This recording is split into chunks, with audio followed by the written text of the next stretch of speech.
എല്ലാവരും ആശങ്കയിലാണ്, ജനങ്ങൾ മുഴുവൻ പരിഭ്രാന്തിയിലാണ്. എന്തിന് ഭരണകൂടം ജനങ്ങളെ ഇങ്ങനെ പരിഭ്രാന്തിയിലാക്കുന്നു? ഇതിന് രണ്ട് ഉദ്ദേശങ്ങളായിരുന്നു ഉണ്ടായിരുന്നത്. ഒന്ന്, അതായത് ബ്രിട്ടീഷുകാരുടെ തന്ത്രമായിരുന്നല്ലോ ഭിന്നിപ്പിച്ചു ഭരിക്കുക. ബ്രിട്ടീഷുകാരത് വളരെ തന്ത്രപൂർവ്വം നടപ്പാക്കി. കഴ്സൺ പ്രഭു 1905 ഭിന്നിപ്പിച്ച് ഭരിക്കുന്നതിനുള്ള തന്ത്രം പാസാക്കി എടുത്തു. മുസ്ലിങ്ങളെയും ഹിന്ദു സഹോദരങ്ങളെയും തമ്മിൽ ഭിന്നിപ്പിച്ചു. അവരത് ജ്വലിപ്പിച്ച് നിർത്താൻ പറ്റി അവർക്ക്. അങ്ങനെയാണ് അത് ഇന്ത്യയുടെ വിഭജനത്തിലേക്ക് അവസാനം സ്വാതന്ത്ര്യം കിട്ടുമ്പോൾ ഇന്ത്യയുടെ വിഭജനത്തിലേക്ക് വഴിതെളിച്ചതാണ്. അത് നമ്മൾ മനസ്സിലാക്കണം. അന്ന് ഇന്ത്യ വിഭജിക്കപ്പെടുമ്പോൾ ഇവിടുത്തെ മുസ്ലിങ്ങൾ മനം നൊന്ന നമ്മുടെ ഇവിടുത്തെ മുസ്ലിങ്ങൾ ഇവിടെ ഉണ്ട്. അവരെ അന്ന് അറിയപ്പെടുന്നത് എന്തെന്നറിയോ? ദേശീയ മുസ്ലിം എന്നാണ്. നമ്മളെല്ലാം ദേശീയ മുസ്ലിങ്ങളാണ്. അതായിരിക്കണം നമ്മുടെ കാഴ്ചപ്പാട്. ദേശീയ മുസ്ലിങ്ങളാണ്. ഈ ദേശീയ മുസ്ലിങ്ങളെന്ന് നമ്മളെ ഐഡന്റിഫൈ ചെയ്തിട്ടുള്ളത് വേറെ ആരുമല്ല, ജവഹർലാൽ നെഹ്റുവും വല്ലഭായ് പട്ടേലും മൗലാന അബ്ദുൽ കലാം ആസാദും തുടങ്ങിയിട്ടുള്ള നേതാക്കളാണ്. അവർ സ്വാതന്ത്ര്യം വാങ്ങിച്ചു തന്ന ആളുകളാണ്. അവരൊരുപാട് സ്വാതന്ത്ര്യത്തിന് വേണ്ടി പോരാടിയവരാണ്. അപ്പോൾ അവരുടെ ആ കാഴ്ചപ്പാടെന്ന് പറയുന്നത് എന്താണെന്നറിയോ? അന്ന് തീരുമാനമെടുത്തതാണ് ഇന്ത്യ എന്നത്തെ കാലത്തും ഭാരതം ഒരു മതനിരപേക്ഷ ജനാധിപത്യ രാജ്യമായിട്ട് തുടരും എന്നുള്ള തീരുമാനമാണ്.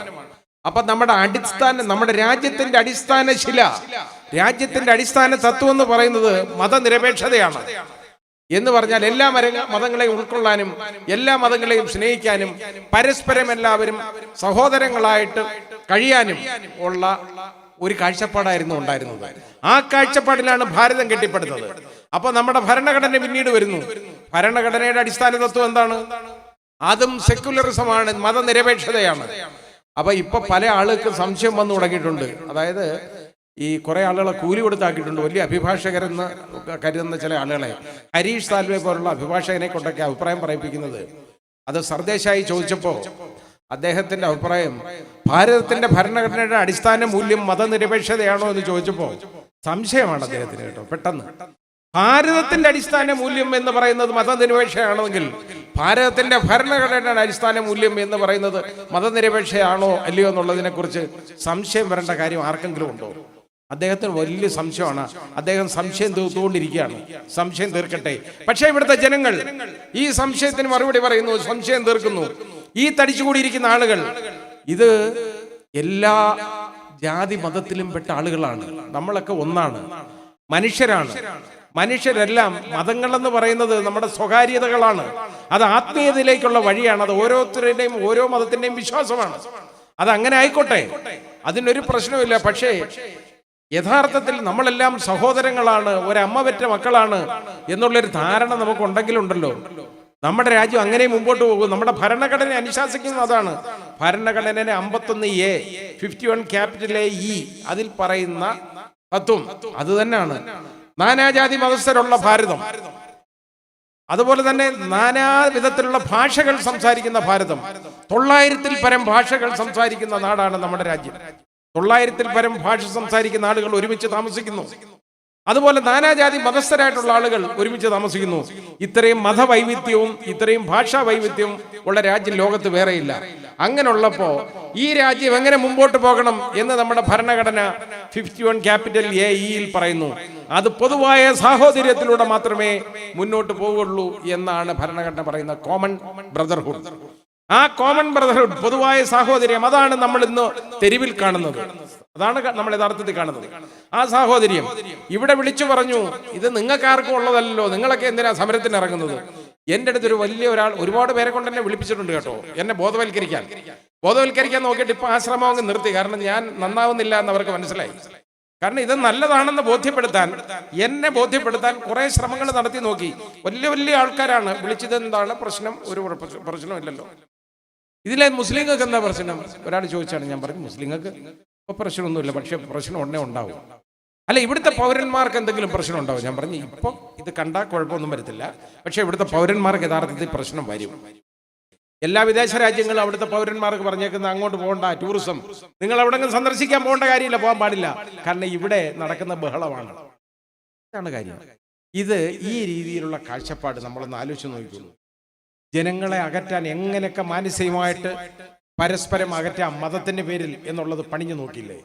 ആൾക്കൂട്ടക്കൊലകൾ നടത്തിയില്ലേ ധാരാളം? പശുവിന്റെ പേരിൽ എന്തുമാത്രം ആളുകളെ ഉപദ്രവിക്കേണ്ടതായിട്ട് വന്നു, ഉപദ്രവിച്ചു. അതുകൊണ്ട് ഇപ്പൊ അതൊക്കെ അങ്ങ് വിട്ടു. കാരണം ഇപ്പൊ പശു ഒന്നും എറിക്കുന്നില്ല നോക്കിയപ്പോ. അപ്പോഴാണ് ഈ പുതിയ തന്ത്രം. ഒരു BJP MP പ്രസംഗമാണ് എൻ്റെ കയ്യിലുണ്ടത് വന്നേക്കുന്നത്. അതായത് അയാൾ പറഞ്ഞത് പരസ്യമായിട്ട് പ്രസംഗിക്കുകയാണ്. 2024 ഡിസംബർ 31-നകം ഇവിടുത്തെ ക്രിസ്ത്യാനികളും മുസ്ലിങ്ങളും ഒന്നും ഇവിടെ കാണത്തില്ല. ഇതാണ് പറഞ്ഞത്. അപ്പൊ കാഴ്ചപ്പാടൊന്ന് ആലോചിച്ച് നോക്കിയുള്ളൂ. അത് കേട്ടിട്ടാണ് ഞാൻ പറഞ്ഞത്, പണ്ട് 1946 ജീവിച്ച 46 നീമോളാർ, അതായത് മാർട്ടിൻ നീമോളാർ എന്ന് പറയുന്ന ഒരു ലുഥേറൻ പാസ്റ്റർ, ജർമ്മൻ ലുഥേറൻ പാസ്റ്റർ, അദ്ദേഹം ഒരു കവിയാണ്. അദ്ദേഹം ഒരു ചെറിയ കുറച്ച് വരികൾ എഴുതി, ഇത്രയേ ഉള്ളൂ. അത് ഹിറ്റ്ലറെ കളിയാക്കിക്കൊണ്ട് എഴുതിയതാണ്. അവർ ആദ്യം തേടിയെത്തിയത് ഇവിടുത്തെ കമ്മ്യൂണിസ്റ്റുകളെയായിരുന്നു. ഞാൻ പ്രതികരിച്ചില്ല, കാരണം ഞാനൊരു കമ്മ്യൂണിസ്റ്റ് അല്ലായിരുന്നു. അവർ പിന്നീട് തേടിയെത്തത് ഇവിടുത്തെ ട്രേഡ് യൂണിയനിസ്റ്റുകളെയാണ്. ഞാൻ പ്രതികരിച്ചില്ല, കാരണം ഞാൻ ട്രേഡ് യൂണിയനിസ്റ്റ് അല്ലായിരുന്നു. പിന്നീട് അവർ തേടിയെത്തിയത് ഇവിടുത്തെ ജൂതന്മാരെയാണ്. ഞാൻ പ്രതികരിച്ചില്ല, കാരണം ഞാനൊരു ജൂതനല്ലായിരുന്നു. പക്ഷെ അവസാനമായി അവർ തേടിയെത്തിയത് എന്നെയാണ്. ഞാൻ ചുറ്റും നോക്കി, എനിക്ക് വേണ്ടി പ്രതികരിക്കാൻ ആരുമില്ലായിരുന്നു. എല്ലാവരും പോയി കഴിഞ്ഞിരുന്നു, തീർന്നു. ഇതാണ് കാര്യം. ഇത് മനസ്സിലാക്കണം നമ്മുടെ സഹോദരങ്ങളെല്ലാം. പ്രതികരണമില്ലെങ്കിൽ, പ്രതികരണശേഷി ഇല്ലെങ്കിൽ, പ്രതികരിച്ചില്ലെങ്കിൽ നമ്മളെ അല്ലല്ലോ പ്രശ്നം, എന്റെ അടുത്തിരിക്കുന്നവന്റെ അല്ലേ, അയൽക്കാരന്റെ അല്ലേ, അത് സാരമില്ല, അവന്റെ ശല്യം തീരുവല്ലോ. ഇത് കണക്കാക്കിയാൽ അവസാനം തേടിയെത്തുന്നുണ്ടല്ലോ നമ്മളെ തന്നെ ആയിരിക്കും. ഈ ഒരു കാഴ്ചപ്പാട് ഓരോ സഹോദരങ്ങൾക്ക് വേണം. ഇതിപ്പോ സഹോദരങ്ങളൊക്കെ തിരിച്ചറിയുന്നു എന്നുള്ളത് വളരെ ആശ്വാസകരമായ ഒരു കാര്യമാണ്. ഇന്ത്യ മുഴുവൻ നടക്കുന്ന ഈ പ്രക്ഷോഭത്തിൽ ലക്ഷങ്ങൾ പങ്കെടുക്കുന്ന, കോടിക്കണക്കിന് ആളുകൾ പങ്കെടുക്കുന്ന ഈ പ്രക്ഷോഭം എന്ന് പറയുന്നത് ഗവൺമെന്റിന് കണ്ടില്ലെന്ന് നടിക്കാനാവില്ല. കൂടുതൽ നാൾ അവര് പറയും, ധൈര്യമായിട്ട് ഞങ്ങൾ സംഭരിച്ച് കാണിക്കും. അത് വിഡ്ഢികൾ ചെയ്യുന്ന കാര്യമാണ്. അതായത് പ്രതിഷേധം കൂടുതൽ വരുമ്പോ ഞങ്ങൾ ഇത് ഗസറ്റ് നോട്ടിഫൈ ചെയ്യുക എന്ന് പറയുമ്പോൾ കാണിച്ചു തരുമോ എന്നുള്ള രീതിയിലാണ് പെരുമാറുന്നത്.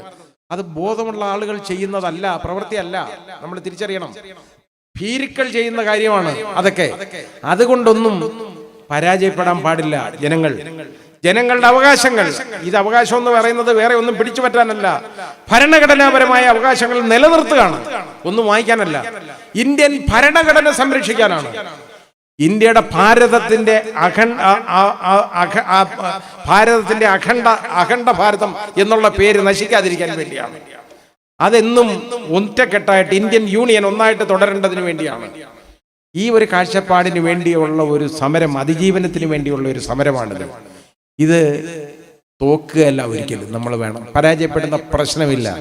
പിന്നെ വേറെ കാര്യം എപ്പോഴും നമ്മൾ നോക്കണം, ഈ പരാജയപ്പെടുന്നവരുണ്ടല്ലോ, പരാജയപ്പെടുന്നവന്റെ കണ്ണീരിന്ന് വിജയങ്ങൾ ഉണ്ടായിട്ടുള്ളൂ. വിജയിക്കുന്നവന്റെ വിജയാഘോഷത്തിൽ നിന്ന് പിന്നെ വിജയങ്ങളൊന്നും ഉണ്ടാകത്തില്ല, അവിടെ തീരും. അതുകൊണ്ട് പരാജയം എന്ന് പറയുന്നത് ഇതുപോലെ നമ്മൾ ആദ്യം പരാജയപ്പെടുത്തിക്കൊണ്ടിരിക്കും. അതിലൊന്നും വഞ്ചിതകരായി പോകരുത്. ഒരുപാട് ന്യായങ്ങൾ നിരത്തി നിന്നിരിക്കും. ഇത് ജനങ്ങളെ സഹായിക്കാനാണ്, എല്ലാം റെഡിയാക്കി കൊടുക്കാനാണ്, രാമരാജ്യമാക്കാനാണ്. എന്ത് വേണമെങ്കിലും തന്നോട്ടെ, നമുക്ക് ആഹാരം കഴിക്കാം, എത്ര നാൾ വേണമെങ്കിലും ഭരിച്ചോട്ടെ, നമുക്ക് പ്രശ്നമില്ല. പക്ഷെ നമുക്ക് വീട്ടിൽ കിടന്ന് ഉറങ്ങാനും സമാധാനമായിട്ട് കിടന്ന് മരിക്കാനും ഉള്ള ഒരു ഇടയുണ്ടാക്കി തരണം. അത്രയും ചെയ്താൽ മതി. ജനങ്ങളോട് കാണിക്കേണ്ട ബാധ്യത അതാണ്.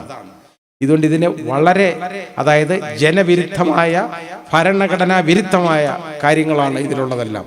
നമ്മുടെ ഭരണഘടനയുടെ, അതായത് മാനവികത വിളിച്ചോതുന്ന 2 പ്രൊവിഷൻസ് ആണ് ആർട്ടിക്കിൾ 14 ആർട്ടിക്കിൾ 21.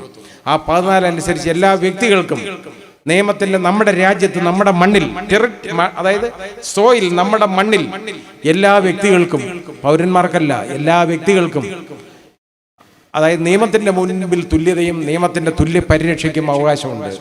അതാണ് 14-ാം വകുപ്പ് പ്രദാനം ചെയ്യുന്നത്. 21 എല്ലാ ഒരു മനുഷ്യന്റെയും, ഒരു വ്യക്തിയുടെയും ജീവനോ അല്ലെങ്കിൽ അയാളുടെ സ്വാതന്ത്ര്യമോ നിയമം അനുശാസിക്കുന്ന നടപടിക്രമങ്ങളിലൂടെ അല്ലാതെ ഹനിക്കാൻ പാടില്ല എന്നുള്ളതാണ്. ഇത് രണ്ടും മാനവികത വിളിച്ചോതുന്നതാണ്. അത് പൗരന്മാർക്ക് മാത്രമുള്ളതല്ല, എല്ലാ മനുഷ്യർക്കും ഉള്ളതാണ് എന്നുള്ളൊരു കാഴ്ചപ്പാട് വേണം. അത് ലോകത്തുണ്ടായിരുന്നു, നമുക്ക് അന്തസ്സായിരുന്നു. അതിനെയൊക്കെ മറികടക്കുന്ന, അതിനെയൊക്കെ ഹനിക്കുന്ന ഒരു നിയമമാണ് ഈ ഭേദഗതി നിയമത്തിലൂടെ കൊണ്ടുവന്നിരിക്കുന്നത്. ഈ ഭേദഗതിയൊക്കെ ഉണ്ടല്ലോ, ഇത് ഗവൺമെന്റ് പിൻവലിക്കണം. നമുക്ക് വേണ്ടത് അതാണ്. അതായത് കോടതികൾ ഇതിൽ എടുക്കേണ്ട തീരുമാനമല്ല, വൈകാരികപരമായ കാര്യങ്ങളിൽ കോടതിക്ക് തീരുമാനിക്കാനും നോക്കുന്നില്ല. അതുകൊണ്ട് ഈ കോടതിയുടെ തീരുമാനം നമ്മൾ ഇത് നോക്കേണ്ട കാര്യമില്ല. കോടതി അത് ഭരണഘടനാ വിരുദ്ധമാണോ അല്ലയോ എന്ന് പറഞ്ഞിരിക്കട്ടെ.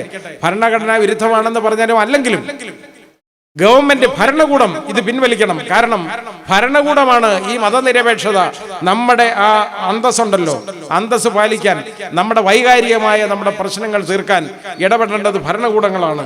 ഭരണകൂടത്തിന്റെ ബാധ്യതയാണ് അത് പിൻവലിക്കേണ്ടത്. ഭരണകൂടം അത് പിൻവലിക്കണം. അതേപോലെ ILP കൊടുത്തിരിക്കുന്ന എല്ലാ സ്റ്റേറ്റിന്റെയും ILP വിഡ്രോ ചെയ്യണം, പിൻവലിക്കണം. കാരണം ഭാരതത്തിന്റെ എല്ലാ പൗരന്മാരുടെയും അവകാശം നിഷേധിക്കാൻ പാടില്ല. എവിടെയും സഞ്ചരിക്കാനുള്ള അവകാശം നമുക്ക് തരണം. ഇതായിരിക്കണം നമ്മുടെ കാഴ്ചപ്പാട്. ഇത് ഞാൻ പറഞ്ഞില്ലേ, അതിജീവനത്തിന് വേണ്ടിയുള്ള സമരമാണ്, ഒന്നും പിടിച്ചടക്കാനുള്ളതല്ല. ജീവിച്ചിരിക്കാൻ, അതും വേണ്ടി ഭയാശങ്കകളില്ലാതെ, പരിഭ്രാന്തി ഇല്ലാതെ, ആശങ്കയില്ലാതെ കിടന്നുറങ്ങാൻ നമ്മുടെ അതിജീവനത്തിന് വേണ്ടിയുള്ള ഒരു പ്രശ്നമാണ്. ഇതിൽ എല്ലാ സഹോദരനും പങ്കെടുക്കുന്നതിൽ വളരെ സന്തോഷമുണ്ട്. ഇത് നമ്മളൊന്ന് തിരിച്ചറിയണം. എല്ലാവരും നമ്മളോടൊപ്പമുണ്ട്, നമ്മളും എല്ലാവരോടൊപ്പം ഉണ്ടായിരിക്കണം. അലക്സാണ്ടർ ഡീമസ് എന്ന് പറയുന്ന ഫ്രഞ്ച് സാഹിത്യകാരൻ, അദ്ദേഹത്തിന്റെ 3 മസ്കറ്റേഴ്സ് എന്ന് പറയുന്ന പുസ്തകത്തിൽ ഒരു വിഖ്യാതമായ വാചകം എഴുതിയിട്ടുണ്ട് കേട്ടോ.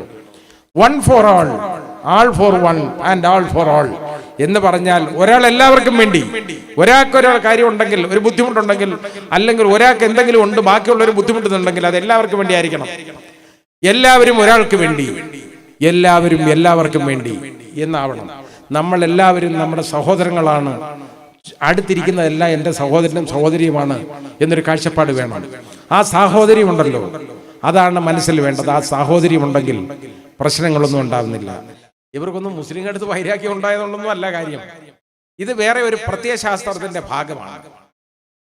1923 കൊണ്ടുവന്ന ഹിന്ദുത്വ എന്ന് പറയുന്ന ഒരു കാർഡുണ്ട്. ഒരു വലിയ ഒരാളെന്ന് പറയുന്ന ആൾ കൊണ്ടുവന്നതാണ്. അത് ഏറ്റെടുത്തത് ഗോൾവാൾക്കറാണ് 1946. ഗോൾവാൾക്കർ വായിച്ച പുസ്തകം ഈ ഹിന്ദുത്വം ഉൾക്കൊള്ളുന്ന പുസ്തകമാണ്.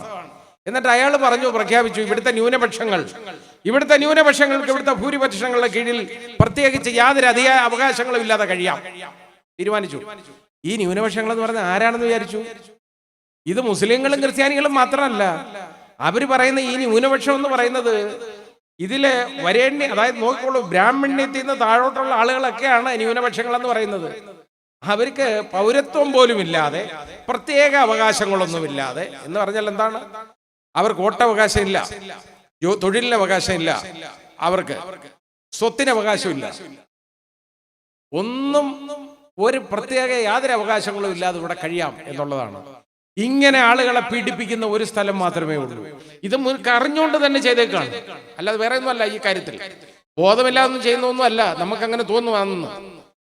ഉറങ്ങുന്നവനെല്ലാം വിളിച്ചുണർത്താൻ പറ്റൂ, ഉറക്കം നടിക്കുന്നവനെ നമുക്ക് വിളിച്ചുണർത്താൻ പറ്റത്തില്ലല്ലോ. കള്ളം പറയണം, അത് ശരിയാണ് എന്ന് വിചാരിക്കുന്നവൻ, അവന് നമുക്ക് കറക്റ്റ് ചെയ്യാൻ ഒക്കത്തില്ല ഒരിക്കലും. 10 തവണ കള്ളം പറയാ, വീണ്ടും വീണ്ടും ഒരേ കള്ളം തന്നെ പറഞ്ഞുകൊണ്ടിരിക്കുക. കുറെ കഴിയുമ്പോൾ ഉണ്ടല്ലോ, മനുഷ്യന്റെ ബ്രെയിൻ അതങ്ങ് അക്സെപ്റ്റ് ചെയ്യും, എടുക്കും. അതാണ് ശരി. ഇപ്പൊ ചരിത്രം തന്നെ വളച്ചൊടിച്ചോണ്ടിരിക്കല്ലേ, ചരിത്രം മാറ്റുകയല്ലേ. ഒരാൾ പറയുന്നത് കേട്ടു, ഇന്നാള് ഒരുത്തൻ നിന്ന് അതിനകത്ത് പുലമ്പെന്ന് കേട്ടു. അതായത് താജ്മഹൽ ഷാജഹാനും ഒന്നും പണിഞ്ഞൊന്നും അല്ല. താജ്മഹൽ വേറെ ഒരാളുടെ പേര് പറയുന്നു, ഇത് മണിഞ്ഞാന്നാ പറയുന്നത്. കുത്തബ് മിനാർ, ചെങ്കോട്ട, ലാൽ കില, ആഗ്ര ഫോർട്ട്, ഇതെല്ലാം വേറെ ആളുകൾ പണി. ഇതാണ് ചരിത്രം ഉണ്ടാക്കാൻ പോകുന്നു എന്ന് ഞാൻ പറഞ്ഞത്.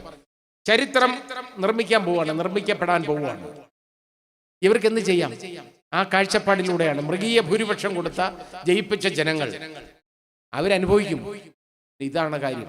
ഈ രീതിയിലോട്ട് പോകുമ്പോൾ ഇതിന് വേറെ ഒരു മാനമുള്ളത്, അതായത് ഈ സഹോദരങ്ങൾക്കൊക്കെ, അതായത് മുസ്ലിങ്ങളല്ലാത്ത മറ്റാളുകളോടൊപ്പം ഞങ്ങളുണ്ട്, നിങ്ങളെ ഞങ്ങൾ സഹായിക്കാൻ പോവുകയാണ്, നിങ്ങൾക്ക് വേണ്ടിയാണ് ഞങ്ങൾ ഈ ബന്ധപ്പെടുന്നത് എന്നൊരു കാഴ്ചപ്പാട് ഉണ്ടാക്കി കൊടുക്കണം. ഒന്ന്, അതായിരുന്നു ഉദ്ദേശം. രണ്ടാമത്തെ ഉദ്ദേശം, ഈ മുസ്ലിങ്ങൾ എന്ന് പറയുന്നവന്മാർ കൊള്ളരാത്തവന്മാരാണ്, രണ്ടാം കിടക്കാരന്മാരാണ്, അതുകൊണ്ട് അവരെ അങ്ങോട്ട് മാറ്റി നിർത്തണം. അങ്ങനെയുള്ള ഒരു കാഴ്ചപ്പാടാണ്. അതായത് ഭിന്നിപ്പിച്ച് ഭരിക്കുക. ഞാൻ നേരത്തെ പറഞ്ഞ അതേ തത്വം ബ്രിട്ടീഷുകാർ തുടർന്ന, ബ്രിട്ടീഷുകാരുടെ പാദസേവകരായിരുന്നവർ അത് തന്നെ വീണ്ടും കൊണ്ടുവരാൻ ശ്രമിക്കുകയാണ്. അതാണ് ഇവിടെ നമ്മുടെ കോൺസ്റ്റിറ്റ്യൂവന്റ് അസംബ്ലി വോട്ടിനിട്ട് തള്ളിക്കളഞ്ഞ കാര്യമാണിത്. കോൺസ്റ്റിറ്റ്യൂവന്റ് അസംബ്ലിയിൽ ഈ ചർച്ച വന്നപ്പോ അത് എല്ലാം അതിലേക്ക് ഞാൻ കടന്നു പോകുന്നില്ല, കാരണം ഒരുപാട് സമയമെടുക്കും. ഇവിടെ ഒരുപാട് ആളുകളൊക്കെ ഇരിപ്പുണ്ട്, അതിലേക്ക് ഞാൻ കടന്നു പോകുന്നില്ല. പക്ഷേ ഇത് തള്ളിക്കളഞ്ഞതാണ്, ചർച്ച വന്നതാണിത്. ഇന്ത്യ ഒരു മതരാഷ്ട്രമായിരിക്കണം എന്നൊരു ചർച്ച അതിനകത്ത് വന്നു കഴിഞ്ഞപ്പോൾ ഒരു 2-3 പേര് പറഞ്ഞു കഴിഞ്ഞപ്പോൾ അത് ചർച്ച ചെയ്തിട്ട് പറഞ്ഞു. അവസാനം കൺക്ലൂഡ് ചെയ്ത് ഇങ്ങനെയാണ്, ജവഹർലാൽ നെഹ്റു ആണ് അതിന് തീർപ്പാക്കിയത്. അദ്ദേഹം അവസാനം പറഞ്ഞത്, പിന്നെ അതിന് ചർച്ച ഉണ്ടായില്ല, അദ്ദേഹം അവസാനം പറഞ്ഞത്, ഭാരതത്തിന്റെ പൗരത്വം തീരുമാനിക്കുന്നത് ഒരിക്കലും മതത്തിന്റെ അടിസ്ഥാനത്തിലായിരിക്കരുതെന്ന് തീരുമാനമെടുത്ത് വോട്ടിനിട്ട് മറ്റേത് തള്ളിയതാണ്. ആ വോട്ടിനിട്ട് തള്ളിയ കാര്യം ഇപ്പോ പിൻവാതിലൂടെ നമ്മുടെ പാർലമെന്റിനെ കൊണ്ട് വോട്ടിട്ട് പാസ്സാക്കിച്ച് ഇവിടെ കൊണ്ടുവന്നേക്കാണ് നിയമമായിട്ട്. ഇതാണ് ഇപ്പോഴത്തെ ഏറ്റവും വലിയ പ്രശ്നം, നമ്മൾ അനുഭവിക്കുന്ന പ്രശ്നം ഇതാണ്. അതുകൊണ്ടാണ് ഈ ജയിപ്പിച്ച ജനങ്ങൾ അനുഭവിക്കട്ടെ എന്ന് ഞാൻ പറയുന്നത്. ഈ കാര്യം ചിന്തയില്ല നമ്മൾ, കാരണം പ്രതികരണശേഷി ഇല്ലാത്ത ജനങ്ങളുള്ള വിഭാഗമുള്ള സ്ഥലമുണ്ടല്ലോ, അതേത് രാഷ്ട്രമായാലും രാജ്യമായാലും അവസാനം പ്രതികരണശേഷി ഇല്ലെങ്കിൽ ജനാധിപത്യം ഏകാധിപത്യത്തിനും സ്വേച്ഛാധിപത്യത്തിനും വഴിമാറിക്കൊടുക്കും. അത് ചരിത്രമാണ്. അപ്പൊ അതേ ചരിത്രം ഇവിടെ ആവർത്തിക്കപ്പെടരുത് ഒരിക്കലും. ഇവിടെ ഇപ്പം നമ്മൾ കണ്ട് ഒരുപാട് കാര്യങ്ങൾ നമ്മൾ നോക്കേണ്ടതുണ്ട്. മാധ്യമങ്ങളിലൊക്കെ റിപ്പോർട്ട് ചെയ്തതാണ്. ഇവിടെ ബജറ്റിന്റെ ചർച്ച വന്നു. ഇവിടുത്തെ ധനസ്ഥിതി എന്ന് പറയുന്നത് ഏറ്റവും മോശമാണ്. ഇവിടെ നമ്മൾ താഴോട്ട് കൂപ്പുകുത്തി കുഴിക്കുള്ളിലാണ് ഇപ്പോൾ. സാമ്പത്തികമായിട്ട് അത്രത്തോളം ഞെരുക്കമാണ്, സാമ്പത്തിക പരാധീനത മുഴുവൻ നഷ്ടപ്പെടുത്തി. ഇവിടെ ഡിമോണിറ്റൈസേഷൻ കൊണ്ടുവന്നപ്പോൾ അത് യാതൊരു ബോധവും ഇല്ലാതെ കൊണ്ടുവന്നു കഴിഞ്ഞപ്പോൾ ആ മണ്ടൻ തീരുമാനത്തിലൂടെ നമ്മുടെ ഭാരതത്തിന്റെ സാമ്പത്തിക നട്ടലൊടിച്ചതാണ്. അതിന് സാമ്പത്തിക വിദഗ്ധർ പറയുന്ന 25 വർഷം കൊണ്ട് പോലും ഈ ബുദ്ധിമുട്ടിൽ നിന്ന് ഭാരതം കരകയറത്തില്ല എന്നാണ്. അതാണ് പറയുന്നത്. കാരണം അപ്പോൾ അത്രത്തോളം ബുദ്ധിമുട്ട് ഈ ലോകത്തുണ്ടാക്കി വെച്ചു, നമ്മുടെ രാജ്യത്തുണ്ടാക്കി വെച്ചു. എന്നിട്ടാണ് പറയുന്നത് നമ്മുടെ എല്ലാ ജനങ്ങളെയും സഹായിക്കാനാണ്. ഇവിടുത്തെ പാവങ്ങളുടെ കാര്യം ആദ്യം നോക്കട്ടെ, എന്നിട്ടല്ലേ ബാക്കി ബംഗ്ലാദേശിലെയും അഫ്ഗാനിസ്ഥാനിലെയും പാകിസ്ഥാനിലെയും കാര്യം നോക്കട്ടെ. ഇവിടുത്തെ ന്യൂനപക്ഷങ്ങളുടെ കണ്ണീരൊപ്പാൻ ആദ്യം നോക്കട്ടെ, അവർ പട്ടിണി കിടക്കാതിരിക്കട്ടെ. ഇവിടെ നമ്മുടെ ഭരണഘടനയെ അനുശാസിക്കുന്ന അവകാശമാണല്ലോ ജീവിക്കാനുള്ള അവകാശം, റൈറ്റ് ടു ലൈഫ്. 21ാം അനുച്ഛേദം പറയുന്നു ഭരണഘടന, ജീവിക്കാനുള്ള അവകാശം. ആ ജീവിക്കാനുള്ള അവകാശം എന്ന് പറയുന്നത് എന്താണെന്നറിയോ? അതിനകത്ത് 5 കാര്യങ്ങളാണ്: ആഹാരം, പാർപ്പിടം, വസ്ത്രം, ആരോഗ്യ സംരക്ഷണം, വിദ്യാഭ്യാസം. ഇത് 5 എണ്ണമാണ്. ഇതിനെ ഓരോ പൗരനും, അതുപോലെ തന്നെ ഇന്ത്യയിലെ ഓരോ വ്യക്തിക്കും, പൗരനല്ല വ്യക്തിക്ക് അവകാശമുള്ളതാണ് ഈ റൈറ്റ് ടു ലൈഫ്. പൗരന് മാത്രമല്ല, ഇന്ത്യയുടെ മണ്ണിൽ ഏത് വ്യക്തിയുണ്ടോ അയാൾക്ക് അവകാശമുള്ളതാണ്. ആഹാരം, ഇവിടെ പട്ടിണി കിടന്ന് മരിക്കുന്ന ലക്ഷങ്ങൾ നമ്മൾ കാണാം ഇന്ത്യയിൽ. ഒരു നേരത്തെ ആഹാരം കഴിക്കാൻ മാർഗമില്ലാത്ത പാവങ്ങൾ, ഇവിടെ ഒരു തുണി ഉടുക്കാൻ വസ്ത്രമില്ലാതെ കഴിയുന്ന ആളുകൾ. നമ്മളൊക്കെ ഭാഗ്യം ചെയ്തവരാണ്, കാരണം നമുക്ക് തുണി മാറി ഉടുക്കാൻ നമുക്കുണ്ട്. നേരെ മറിച്ച് നോർത്ത് ഇന്ത്യയിലൊക്കെ ബീഹാറിലും UP-യിലും ഒക്കെ ഒന്ന് പോയി നോക്കിക്കോളൂ, രാവിലെ അതിലെ ഒന്ന് പോയിക്കോളൂ, ഏതെങ്കിലും യാത്ര ചെയ്ത് നോക്കിക്കോളൂ. കൂനിപ്പിടച്ച് തീ കാഞ്ഞിരിക്കുന്ന പാവങ്ങൾ, ഒരു മേൽമുണ്ട് പോലും ഇല്ല, ഒരു കീറത്തുണി എടുത്തുകൊണ്ടിരിക്കുന്നവർ, ദരിദ്ര നാരായണന്മാർ, അവരുള്ള ഭാരതം. വസ്ത്രമില്ലാത്തവർ, ജീവിച്ചിരിക്കാൻ മരുന്ന്, ആഹാര സംരക്ഷണം, ആരോഗ്യ സംരക്ഷണം, ജീവിച്ചിരിക്കാൻ മരുന്ന് കഴിക്കാൻ നിവർത്തിയില്ലാത്ത ലക്ഷങ്ങൾ, അവരുള്ള രാജ്യം. വിദ്യാഭ്യാസം ശരിയായിട്ട് കിട്ടാത്ത കുഞ്ഞുങ്ങൾ, അവരെ പഠിക്കാനും ഒന്നും മാർഗമില്ല, ഒന്നിനും മാർഗമില്ലാത്ത ആളുകൾ. ഇതൊക്കെ നോക്കുന്നതിന് പകരം നമ്മളിവിടെ അമ്പലങ്ങൾ പണിയുക, പള്ളികൾ പണിയിപ്പിക്കാൻ ശ്രമിക്കുക, അതിന് ലക്ഷങ്ങളും കോടികളും, ലക്ഷങ്ങളല്ല കോടികൾ ചെലവാക്കുക, പൗരന്റെ വക പണം. പ്രതിമകൾ ഉയർത്തുക, കോടികൾ മുടക്കി, 2000-3000 കോടികൾ മുടക്കി ഏറ്റവും വലിയ പ്രതിമകൾ ഉണ്ടാക്കുക. ഇന്ത്യയുടെ ഏത് മുക്കിലും മൂലയിലും ഭാരതത്തിന്റെ through out the territory of India ആണ് നമുക്ക് മൂവ് ചെയ്യാൻ, സഞ്ചരിക്കാനുള്ള അവകാശം. ആ സ്വാതന്ത്ര്യം ഇപ്പോൾ ഉണ്ടോ ഏതെങ്കിലും പൗരന്? ആ സ്വാതന്ത്ര്യമൊക്കെ നഷ്ടപ്പെട്ടു. എല്ലാ മൗലികാവകാശങ്ങളും നഷ്ടപ്പെടുത്തിക്കൊണ്ടിരിക്കുകയാണ്. അതുപോലെ എല്ലാ ഭരണകൂട സ്ഥാപനങ്ങളും, എല്ലാ ഭരണഘടനാ സ്ഥാപനങ്ങളും തകർക്കപ്പെട്ടിരിക്കുകയാണ്. അതെല്ലാം ഗവൺമെന്റ് ഡിപ്പാർട്ട്മെന്റുകളായിട്ട് അധപ്പതിക്കുന്നു എന്നുള്ളതാണ് ഏറ്റവും സങ്കടകരം. അപ്പൊ മനുഷ്യൻ എവിടുന്ന് നീതി കിട്ടും? എവിടുന്നാണ് ഈ പാവപ്പെട്ടവന്റെ കണ്ണീരാര് തുടയ്ക്കും? അതിന് പകരം ഇതേപോലുള്ള മണ്ടൻ തീരുമാനങ്ങൾ രാത്രിയുടെ മറവിൽ കൊണ്ടുവരികയാണ്. അത് രാത്രിയുടെ മറവിൽ നടപ്പാക്കാൻ വേണ്ടി നോട്ടിഫിക്കേഷൻ പോലും രാത്രിയിലാണ് വരേണ്ടത്. അത് നമ്മൾ ചിന്തിക്കേണ്ട, ഇതിന്റെ വൈരുദ്ധ്യം ആലോചിച്ച് നോക്കുന്നു. ഇത് ആരെ സഹായിക്കാനാണ്? ആരെയും സഹായിക്കാനല്ല, സഹായിക്കുന്നതായിട്ട് കാണിക്കണം, എന്നിട്ട് ഭിന്നിപ്പിച്ച് നിർത്തണം. ബാബറി മസ്ജിദിന്റെ പ്രശ്നം തീർന്നു കഴിഞ്ഞു. കാരണം അത് ഇഷ്ടപ്പെട്ടില്ലെങ്കിൽ പോലും കോടതി, മുസ്ലിങ്ങൾ അത് പലപ്പോഴും ഇഷ്ടപ്പെടുന്നില്ലായിരിക്കാം, പക്ഷെ കോടതിയുടെ തീർപ്പായതുകൊണ്ട് മുസ്ലിങ്ങൾ അത് സഹിച്ചു പോയി, അവിടെ അവസാനിച്ചു. ഇനി അതിൽ ഹിന്ദുക്കളെയും മുസ്ലിങ്ങളെയും തമ്മിൽ വേർപിരിച്ച് നിർത്താൻ ഒക്കുന്നില്ല എന്ന് മനസ്സിലായി. അടുത്ത ഇലക്ഷൻ ഇത് പറയാൻ പറ്റുമോ? ഇനി ബാബറി മസ്ജിദിന്റെ കാര്യം ഒന്നും പറയാൻ ഒക്കത്തില്ല. കാരണം ഇവിടെ അതിന് ലഹളയും വഴക്കൊന്നുമില്ലല്ലോ.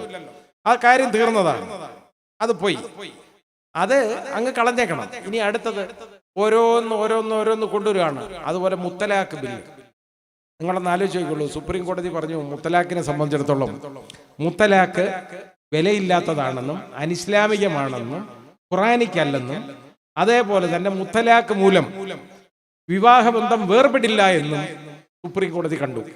സുപ്രീം കോടതി പ്രഖ്യാപിച്ചതാണ്, അതോടുകൂടി അത് തീർന്നതാണ്. അപ്പോ ഒരു നിയമം, മുത്തലാഖ് മൂലം വിവാഹബന്ധം വേർപെടില്ല എന്ന് സുപ്രീം കോടതി പ്രഖ്യാപിച്ചു കഴിഞ്ഞപ്പോ ഒരു നിയമം കൊണ്ടുവന്നേക്കാണ്, മുത്തലാഖ് മൂലം വിവാഹബന്ധം വേർപെടുത്തിയാൽ അവനെ പിടിച്ച് ജയിലിൽ ഇടുക. ഒന്ന് ആലോചിച്ചോളൂ, എന്തെങ്കിലും വിവരം തലയിലുള്ളവരാണോ ഇത് കൊണ്ടുവരുന്നത്? അതാണ് നമ്മൾ ആലോചിക്കേണ്ടത്. ഇത് എന്തിനാണ്? ആളുകളെ തെറ്റിദ്ധരിപ്പിക്കാൻ. ഇതേപോലെ തെറ്റിദ്ധരിപ്പിക്കപ്പെട്ട ജനസമൂഹമാണ് ഇവരെ അധികാരത്തിൽ കയറ്റുന്നത്. അധികാരത്തിൽ കയറ്റി കഴിയുമ്പോഴോ ഇനി ഈ അധികാരത്തിൽ കയറ്റിയവന്മാരൊന്നും പൗരന്മാരല്ലെന്നാ പറയുന്നത്. അതാണ് അടുത്ത പ്രശ്നം. പിന്നെ നമ്മുടെ ഭാരതം കടക്കണിയിലാന്ന് ഞാൻ പറഞ്ഞില്ല, അത്രത്തോളം വളരെ ബുദ്ധിമുട്ടിലാണ്. ഈ ബുദ്ധിമുട്ടിൽ, സാമ്പത്തിക ബുദ്ധിമുട്ടിൽ കൂപ്പുകുത്തി ഇങ്ങനെ മറിഞ്ഞു കിടക്കുമ്പോൾ അതിൽ നിന്ന് ആളുകളെ ശ്രദ്ധയൊന്നും മാറ്റണ്ടേ? ആ ശ്രദ്ധ മാറണമെങ്കിൽ എന്തെങ്കിലും ഒന്ന് അടിയുണ്ടാക്കണം, എന്നാലേ ശ്രദ്ധ മാറുള്ളൂ. ഇപ്പൊ നമ്മൾ മുഴുവൻ പൗരന്മാരല്ലെന്ന് പേടിച്ച് അശാന്തിയിലും പരിഭ്രാന്തിയിലുമായിട്ട് ജനങ്ങൾ ഇവിടെ നടക്കല്ലേ? നിങ്ങൾക്ക് ആർക്കെങ്കിലും സമയമുണ്ടോ ഇവിടുത്തെ സാമ്പത്തിക സ്ഥിതിയെക്കുറിച്ച് അന്വേഷിക്കാൻ? ഇല്ല. കാരണം നമ്മൾ ഇരിക്കുന്നിടം, നമ്മൾ കിടക്കുന്നിടം, നമ്മുടെ മണ്ണ്, ഇവിടെ താമസിക്കുന്ന കാര്യം ആലോചിക്കുമോ? അതോ ഇന്ത്യയുടെ, ഭാരതത്തിന്റെ സാമ്പത്തിക സ്ഥിതിയെക്കുറിച്ച് നമ്മൾ ചിന്തിക്കുമോ? ആരുടെയും ശ്രദ്ധ ഇതിൽ വരാൻ പാടില്ല. അതാണ് പ്രശ്നം. വളരെ നല്ല വാചകങ്ങളിൽ ബംഗ്ലാദേശ് വിദേശകാര്യമന്ത്രി ഉണ്ടല്ലോ, ഇന്ത്യയെ നല്ല വാചകങ്ങളിൽ കഴിഞ്ഞ 2 ആഴ്ച മുമ്പ് നന്നായിട്ട് ആക്ഷേപിച്ചല്ലോ. അത് ചോദിച്ചു വാങ്ങിയതാ, എരന്ന് വാങ്ങിച്ചതാണ്. അയാൾ പറഞ്ഞ കാര്യം ഇത്രയേ ഉള്ളൂ. അയാൾ ഭാരതത്തിന്റെ പേരൊന്നും പറഞ്ഞില്ല. അയാൾ പറഞ്ഞു ഞങ്ങളുടെ രാജ്യത്തുനിന്ന് പോയ ആളുകളാണ് പ്രശ്നമെങ്കിൽ, ഞങ്ങളുടെ രാജ്യത്തുനിന്ന് പോയ ജനങ്ങളാണ് പ്രശ്നമുണ്ടെങ്കിൽ അവരെ ഇനി അയച്ചോളൂ. ഞങ്ങളുടെ രാജ്യത്തുനിന്ന് പോയ മുസ്ലിങ്ങളെന്നല്ല അവർ പറഞ്ഞേ, ജനങ്ങളെന്നാണ്. അതാണ് ഞാൻ പറഞ്ഞ അവരുടെ മതനിരപേക്ഷത നമ്മൾ വകവെക്കണമെന്ന്. അവർ പറഞ്ഞ അത്രേ പറഞ്ഞുള്ള അയാള് പറഞ്ഞു. പിന്നെ നിങ്ങൾ കരുതുന്ന പോലെ ഞങ്ങൾ ദരിദ്ര രാഷ്ട്രമൊന്നും അല്ല. ഞങ്ങളുടെ GDP എന്ന് പറയുന്നത് 8.15 ഇപ്പോൾ ശരിയാണ്. ഏഷ്യയിലെ ഏറ്റവും വലിയ GDP ഉള്ളത് ബംഗ്ലാദേശിനാണ്. സാമ്പത്തിക വളർച്ച അവർക്ക് തന്നെയാണ്. ഇന്ത്യയുടെ 4.2 ഇപ്പൊ അത് അന്ന് ഒക്കെ കീഴിപ്പോയി കാണും. അപ്പൊ അയാൾ പറയാതെ പറഞ്ഞതാണ്, ഭാരതത്തിന്റെ പേര് പറഞ്ഞില്ല. അയാൾ അടുത്തത് പറഞ്ഞത് ഞങ്ങളുടെ പ്രതിശീർഷ വരുമാനം $2000. ഇന്ത്യയുടേതോ $200. ആലോചിച്ച് നോക്കിയുള്ളൂ വ്യത്യാസം. പണ്ട് ഞങ്ങൾ ദരിദ്ര രാജ്യമായിരുന്നു ഒരു 4-5 വർഷം മുമ്പ് വരെ. കാരണം 43% ആളുകൾ ബംഗ്ലാദേശിൽ ദാരിദ്ര്യരേഖയ്ക്ക് താഴെ, ബിലോ പോവർട്ടി ലൈൻ ഉണ്ടായിരുന്നു. പക്ഷേ ഞങ്ങളത് 13% കൊണ്ടുവന്നു എന്ന് പറഞ്ഞാൽ ഇന്ത്യയുടെ 18%.